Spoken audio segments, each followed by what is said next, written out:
दुर्मिळ मानल्या जाणाऱ्या पांढऱ्या पोटाच्या समुद्री गरुड या आकारानं मोठ्या असणाऱ्या पक्ष्याच्या जोडीचं दर्शन शिवाजी विद्यापीठ परिसरात झालं। जैवविविधतेच्या दृष्टीनं ही बाब महत्त्वपूर्ण आहे।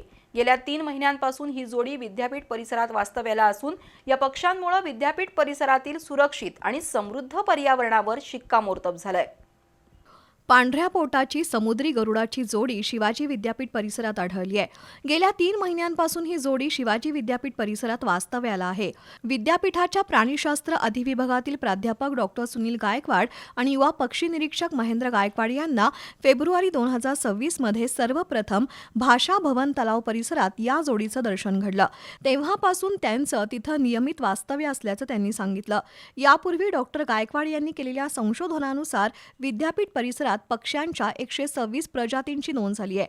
आता या पक्ष्याच्या दर्शनानं त्यामध्ये महत्त्वाची नोंद समाविष्ट झाली आहे।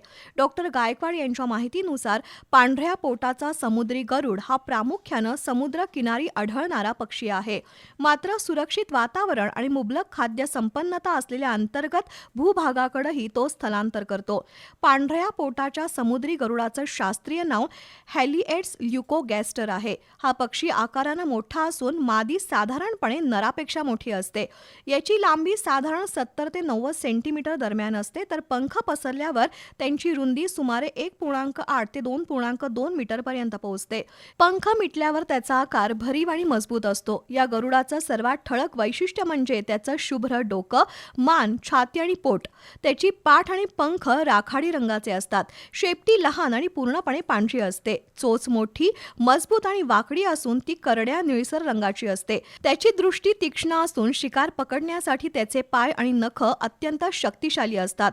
तो प्रामुख्याने मासे, जलचर, लहान सस्तन प्राणी तसंच प्रसंगी मृत प्राण्यांवरही उपजीविका करतो। जलाशयांच्या आसपास उंच झाडांवर बसून गतीनं झेप घेऊन शिकार टिपतो। सध्या शिवाजी विद्यापीठ परिसरात नर आणि मादी अशी जोडी आढळून आली असून जोडीनं उपस्थिती असल्यामुळे त्यामागे प्रजोत्पादनाचा हेतू असण्याची शक्यता आहे। मात्र त्यांनी या परिसरात घरटं बांधल्याचं आढळलेलं नाही। उन्हाळ्याच्या पार्श्वभूमीवर विद्यापीठातील जलाशयांची पातळी कमी झाल्यामुळे मासे आणि जलचर सहज उपलब्ध होत असल्यानं हे पक्षी तिथं थांबले असावेत असा अंदाज डॉक्टर गायकवाड यांनी व्यक्त केला। याशिवाय समुद्र किनाऱ्यांवरील वाढते पर्यटन प्रकल्प, बोटिंग आणि किनारपट्टीवरील प्रदूषण ही देखील त्यांच्या स्थलांतरामागील कारणं असू शकतात असं प्राध्यापक गायकवाड म्हणाले। या पक्ष्यांच्या वावरामुळे विद्यापीठ परिसरातील सुरक्षित आणि समृद्ध पर्यावरणावर शिक्कामोर्तब झालंय।